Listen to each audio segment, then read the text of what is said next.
everybody. Welcome back to the third and final segment of the Cajun Conservative Show. Today, as advertised, we have Mr. Blake Miguez, state representative of the district of the 49th district here in Louisiana, but he's also the candidate for state senator in District 22. Blake, welcome to the Cajun Conservative Show, man. Isaac, thank you for having me on the show this afternoon. I was hoping to come in and make a pitch of my candidacy, but I'm looking at your cap, and I think that my record must speak for itself. It does, man. Hey, look, I'm going to be honest with you. You are one of the only candidates that I have endorsed on the show. Well, the only candidate right now. And the reason that being is I looked at your race, and I was talking about getting true conservatism into the state house and into the national stage.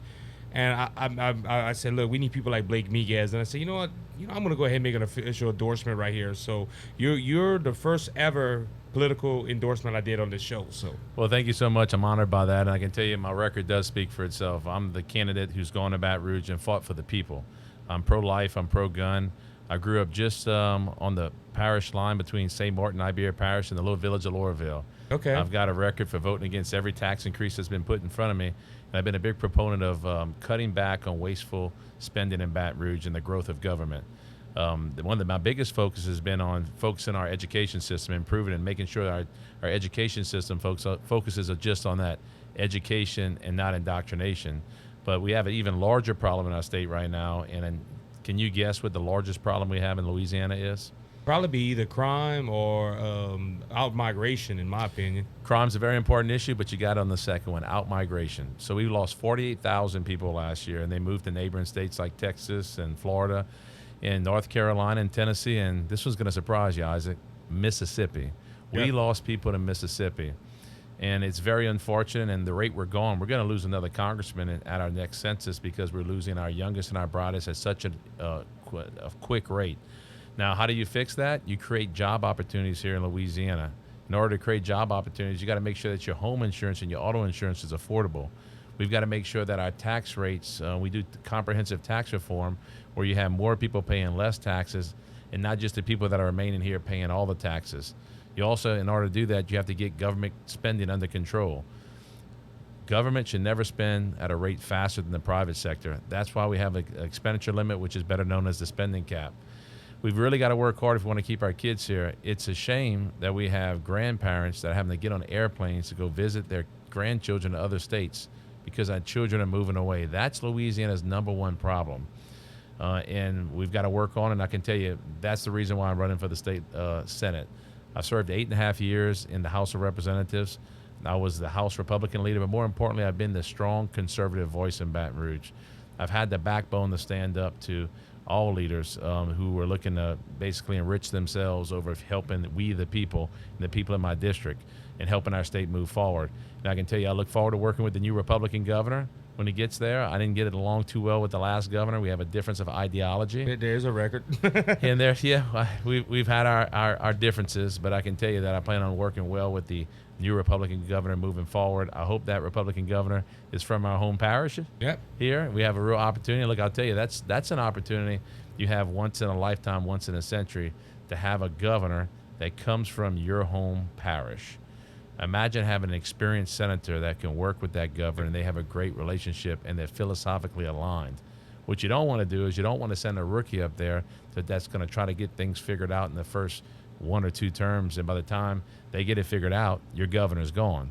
So we have a unique opportunity to take a stand and tell the rest of the world, the rest of the states where our children are, that look, Louisiana's open for business. That if you try to bring some of that woke left craziness to Louisiana, woke left, that's where, if it comes to Louisiana, it comes here to die. We also will have a new state rep with Chad Boyer getting into the race, and we're meeting with Mr. Chad in a couple of days to talk about his vision. But talking to Chad has a real good conservative view as well. So if we have a good conservative rep, a good conservative senator, and also a good conservative governor, this state could go far. Well, I'll tell you, we've changed a lot. Look, I worked very hard to create the first supermajority in the legislature, and for the first time in Louisiana's history just past spring. Had a member who has been in the legislature for 47 years as a registered Democrat. Hell, he's been in the legislature longer than I've been alive. Right. I've worked on him for the last 3 years. I've been watching his voting record. The gentleman's name is Francis Thompson. He was voting with us on issues that talked about protecting innocent life in the womb, about protecting your gun rights, about fiscal responsibility. And I went up to him one day and I said, "Why are you a Democrat?" And he said, "Well, I don't know. I've just always been a Democrat." Well, I said, "Have you ever considered being a Republican? Because I could sure use one more vote to make that supermajority, and I think you fit in a lot better with us than you do with them." Took him a little time to think on it, about 3 years. It took him to think on it, and I had the opportunity to get him to switch this past spring, creating the 70th vote in the House, which we already had a supermajority in the Senate, which created the first supermajority in Louisiana's history of Republicans.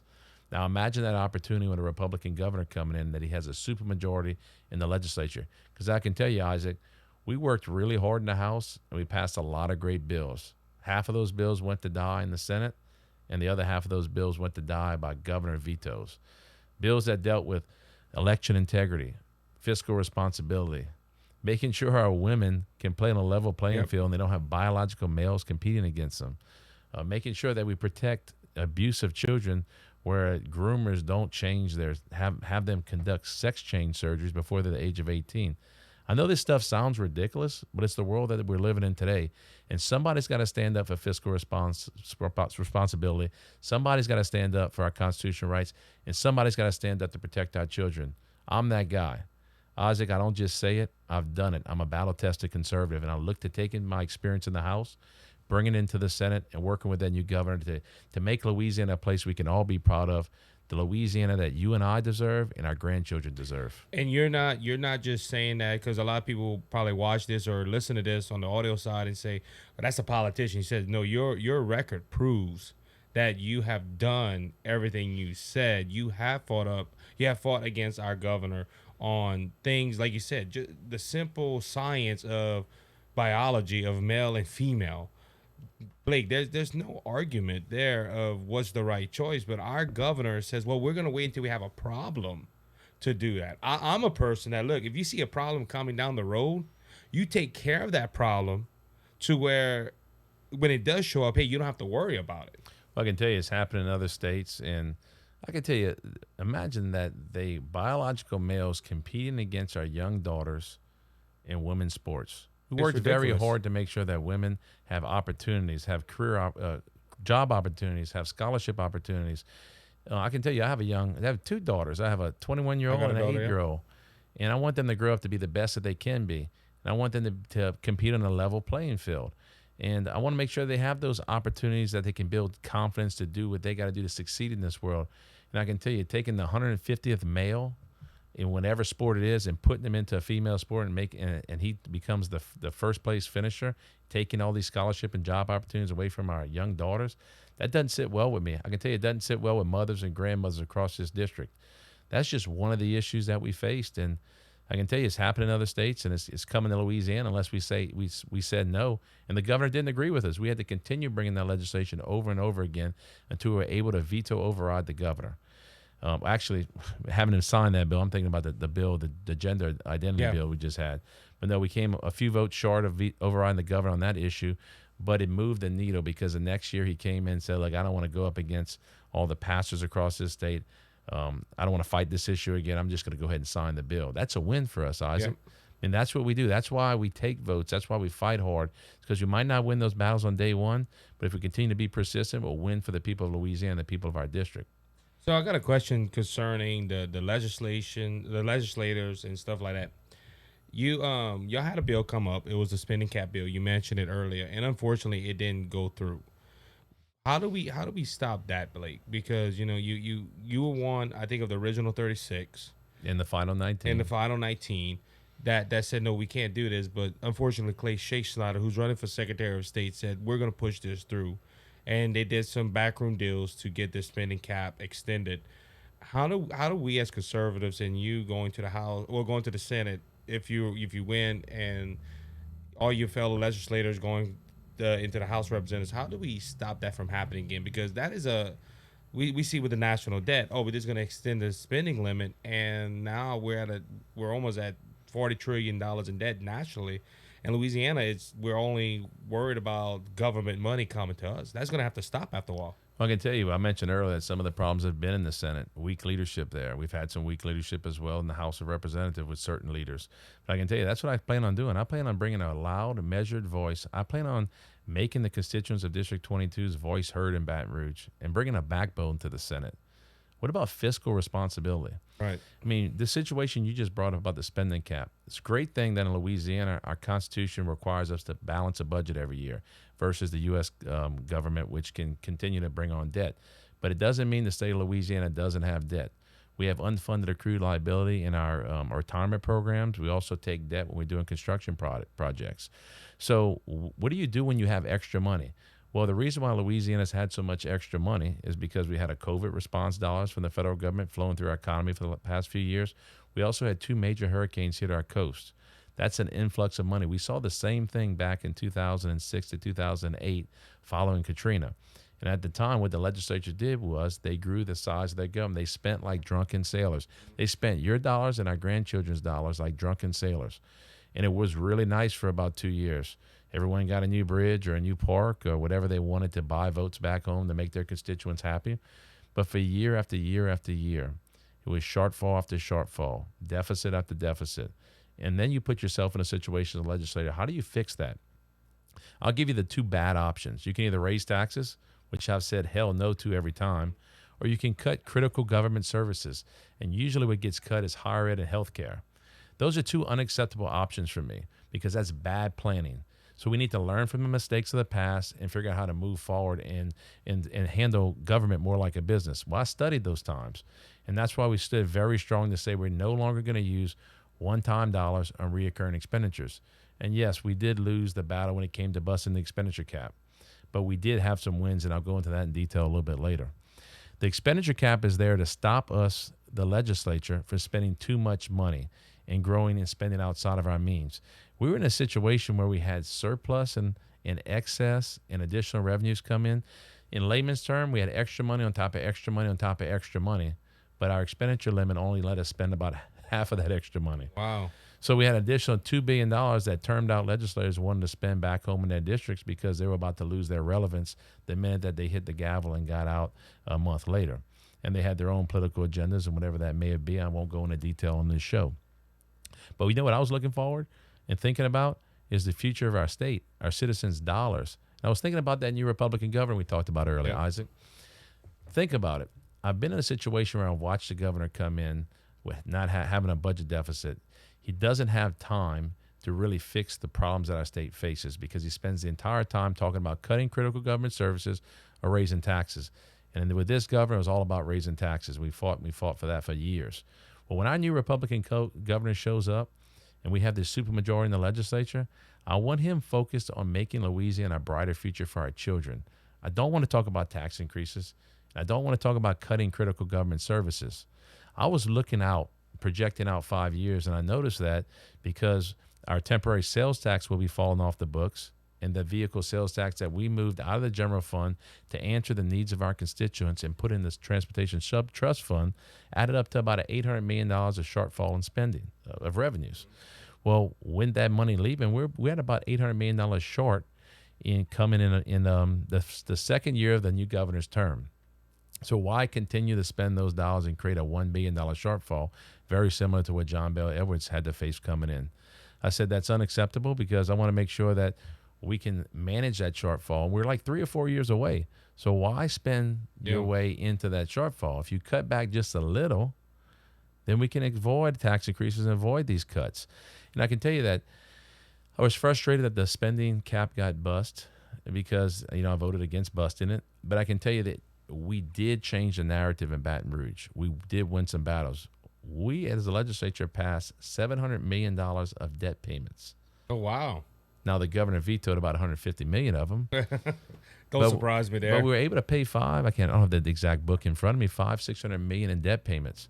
That's 7.25% interest on unfunded accrued liability. That's money that we can pay off and in the future saves us state general fund deficit. And that's money you can use to go back and reborrow at 3.1% on go bonds and construct roads and bridges. So it's just about, I know it's a lot of detail, but it's just about being fiscally responsible. And you can tell for the last 8 years, I've been in nearly 30 sessions. I watched the mistakes that have been made, And I want to make sure that we set our new governor up and our new legislature for success, because if the legislature is successful and the new Republican governor is successful, our state will be successful. We'll have job opportunities for our children. And it's just not a Republican Democrat issue either. It's not. Because, you're talking about setting the governor up for success. By some coincidence, Sean Wilson gets in there. He's going to have to face $1 billion shortfall. So he's going to have to deal with that. Oh, now then we're going to have to start raising taxes. And he's not going to do the conservative. He's not going to go ahead and look the conservative way. He's going to go the Democrat way. And that's dangerous. I had my earmuffs on the whole time when you were talking about a Democrat becoming a governor. We've had 8 years with a Democrat. I'm looking forward to 8 years with a Republican. I am too. This governor's race, I'm very, optimistic, I guess you could say. I'm looking forward to seeing if not Jeff, somebody else. I think any Republican would do a good job. I'm looking for some bold leadership. Yeah. I'm looking for someone that recognizes the out-migration problem, recognizes that we have crime problems across the state, worse in certain areas of the state versus others, recognizes that our citizens' constitutional rights are important, recognizes that we've got to get our insurance rates down in this state. My God, we got to get our insurance rates down, because if it's not affordable to live here, they're going to live somewhere else. And then we need a governor that's going to look at saying, we are open for business. We love the oil and gas industry. We love our agriculture industry. We want to make sure our tourism industry is thriving. Louisiana is a great place. We've got all these great resources. We're not going to let the corrupt politicians of the past determine our future. We want to get off the bottom of all the bad lists, and we want to start moving up on those lists. And we want our children growing up right here in Louisiana. Isaac, I'm 7th generation growing up here. My father's side of the family was Spanish. They founded the city of New Iberia, the Miguezes. My mother's side of the family, we're from Coda Home, St. Martinville, and Laurelville. 7 generations, Acadian, French, and French descendants. Can you imagine if my 8th, 9th, 10th generation grew up in Texas? Yeah, that's a shame. That's just, I want them living here eating jambalaya, crawfish, boudin. I mean, hunting and fishing in the same lakes my grandfather hunted in. I want them growing up and knowing what it's like to have conservative values. All they need is a job opportunity, Isaac, and they'll stay here because they love this place. Great music, great food. What about Louisiana's greatest asset, our people? Yep. We can fix this state. We just got to. And it's not much to fix either. It's not much to fix. And I know John Bell has done stuff over the 8 years, but thanks to conservatives like yourself and Alan Seaball and a lot of y'all guys, y'all stopped a lot what he wanted to get done. And that puts us ahead forward to this election.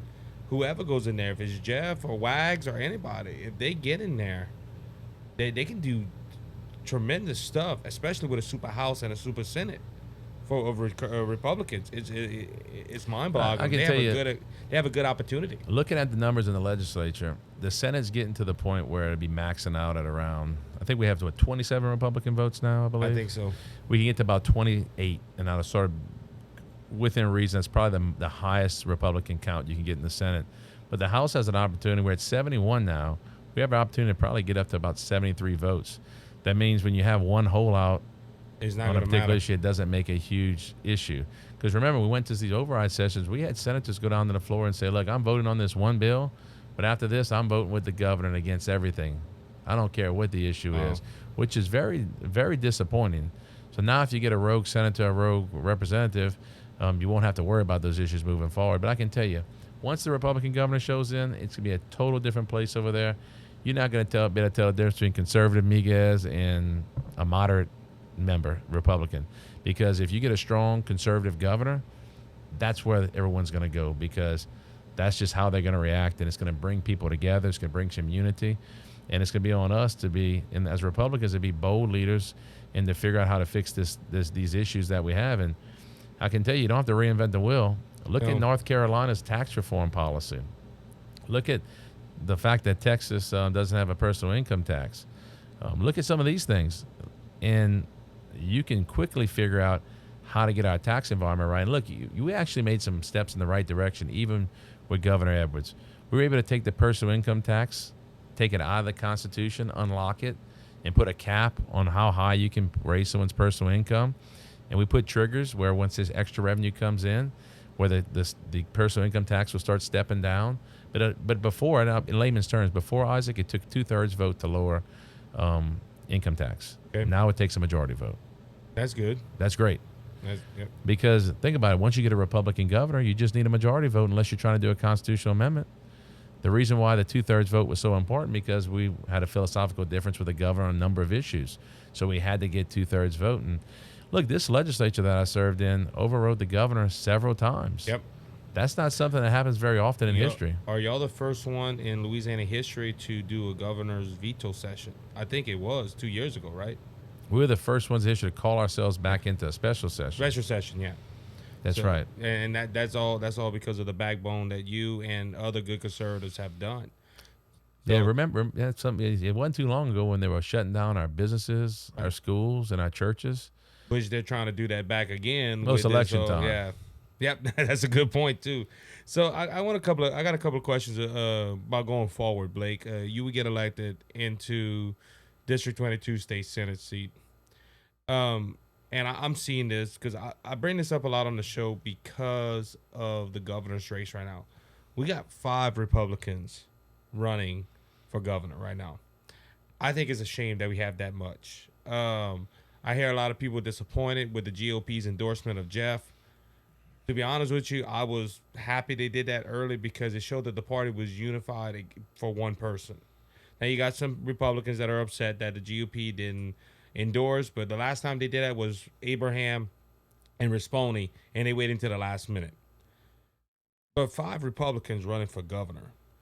Have you ever considered bringing up a bill or voting for a bill that calls for primaries in this state to where we, the citizens of Louisiana, get a chance to vote for the guy we want, and whoever's the top dog gets to go run against the Democrat candidate?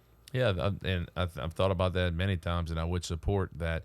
And look, you hear talking about closed primaries a lot, which means that only Republicans can vote in Republican primaries and Democrats can vote in Democrat primaries. But there is things called open primaries too. Yeah. I just want some type of primary system because I've seen the issues that we've had in the past where you get a ton of Republicans in a Republican state vying to try to make the runoff and doing things that they normally wouldn't do to make the runoff. Then once they get there, they're all upset with each other. It's only 30 days before the runoff. Yep. And then the unscathed Democrat walks right in. That's not something I want to see happen again. And look, it happened 2 times. I mean, we've had it happen twice. And, what happened with the state party might not have been the cleanest thing, but desperate times calls for desperate measures. Yep. I can tell you the constituents back home, if I asked them, if you had to pick between electing another Democratic governor like you've had for the last 8 years that's left-leaning or the time of which the state party endorsed the Republican, they're going to say, I'll take the Republican all day long. I felt like the party had to do something to start to get people unified behind a singular candidate.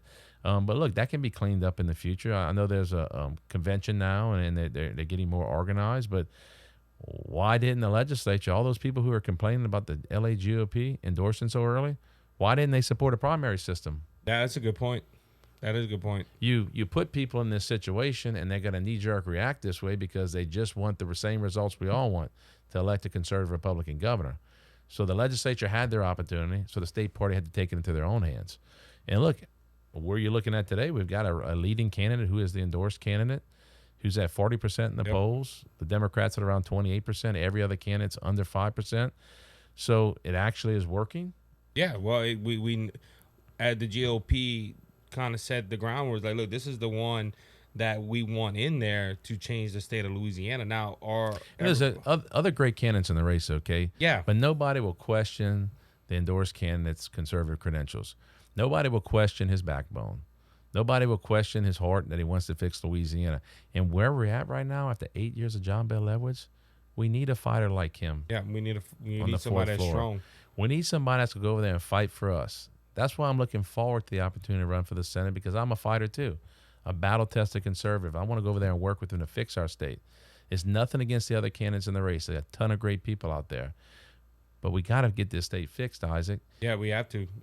And because I'm going to be honest with you, Blake, before doing this show and before other things popped up, I was planning on moving to Texas. I was considering it. And look, I'm 31 right now, Blake. And I would have never thought I would have got married and me and my wife sitting down. All right, it's pretty bad here in Louisiana. Let's think about moving to another state. And look, I like Texas to visit, but I don't know how I would like it to live out there. I have friends out there. They said, look, we're coming back to Louisiana right after we finish school. Last time we talked to them, nope, we staying here in Texas. We don't like that. We like the low insurance. We like the no income tax. They're taking our. But they want to riders. live here. If we had the environment, Yeah. a better job environment, and a lower cost of living environment, they'd live here. Yeah, I can tell you, that's the issue that we're having because of those thoughts that you're having. I can tell you that I've never thought about moving to Texas. Haven't even thought about moving to Youngsville. I'm staying in District 22. I grew up here. I live in District 22. Yeah. I work in District 22. I raised my family in District 22. I'm going to stay here and fight for our people. But I empathize with you and I understand what you're going through and I understand the challenges that you and your family face and other constituents across our district. But we have an opportunity here at the election. Yep. Do we want, I'll ask you this. This is very simple. Do you want to continue as Louisiana being at the bottom of all the good lists, letting the good old boys be the only ones that prosper in our state and our district? Or do you want to make a change? Do you want to send conservative fighters up there who are going to challenge the status quo, who are not only going to have mere passion, but going to have the courage and the backbone to stand up what's right? That's what my race is all about. I can tell you that it's not a very complicated race. No. You've got two options. You can either elect a senator that's going to go to Baton Rouge and fight for you, the people, or you can elect a senator that's going to go to Baton Rouge and join the good old boy club, just like the problems that we've had with our current governor and corrupt politicians before. But I trust the people of District 22. I think they're going to make the right choice because just like me and my family, they got grandkids too, and they're frustrated, and they're having the same thoughts that you're having. Yep. And we got to fix this state. Yeah, we need to do something. We need to do so. Blake, on the final minutes of the segment and the show, tell people where they can find information on you, and if they want to help with your campaign, if they live in District 22, even if they don't live in District 22, they want to see a difference in the state of Louisiana, where they can help you out. So if anybody wants to learn more about my campaign, my candidacy for state senate in District 22, you can go to my website, blakemiguez.com. We're also on Facebook, we're on Instagram, and we're on Twitter. We have some pretty cool other pages too that talk about. We have an annual fundraiser every year. We just got through called the Marksman for Miguez fundraiser. You may know I'm a former world champion pistol shooter. I still compete actively, and I was on a reality show on the History Channel called Top Shot. So the Second Amendment and shooting is a passion of mine. So we have an annual shoot. But look, if you want to get involved in my campaign, there's a lot of different ways you can get involved. We have a way you can donate on the website. We also have a way you can volunteer. If you live in Senate District 22, and look, if you want to know which Senate District 22, because it just changed recently, it's Iberia, St. Martin, and a small part of Lafayette Parish, which is the Broussard, South Lafayette area, which doesn't include Youngsville. It's just the center strip. If you live in that area and you want a yard sign, you can go right on our website and you can get a yard sign or a large sign. But look, if you want to know more about me, go to my website. We have a platform. We have a message and we have a plan, and it's there on the website. You can see exactly what I stand for, and if you want to see how I voted, all that information is available online on the legislative website. And we've had a lot of great endorsements so far, Isaac. We've got the Louisiana Republican State Party has endorsed me. The Lafayette Local Republican Party has endorsed me. The Louisiana Association of Business and Industry, the Louisiana Home Builders have endorsed me. The Louisiana Committee of a Conservative Majority has endorsed me. The Louisiana Hospital Association has endorsed me. And we have a lot of other exciting endorsements coming along. But go and all that information's there online. But get active on our Facebook. Follow me. You can follow my campaign trail by just going to Facebook and seeing. Look, we'll go all the way from the LA GOP convention, giving a speech in a suit, to the American Legion Hall in Cecilia with cowboy boots, having a little bit of dinner. Look, we're moving around a lot in this district and working very hard. You just spoke at the convention too. I think it was this past weekend. So I was one of the keynote speakers there. I was planning.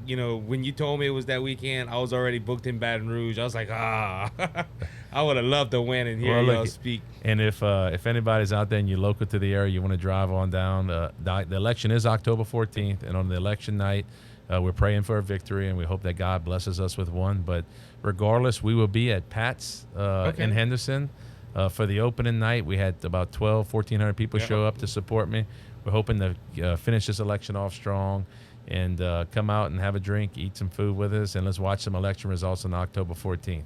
But please tell your family, tell your friends, I need your support.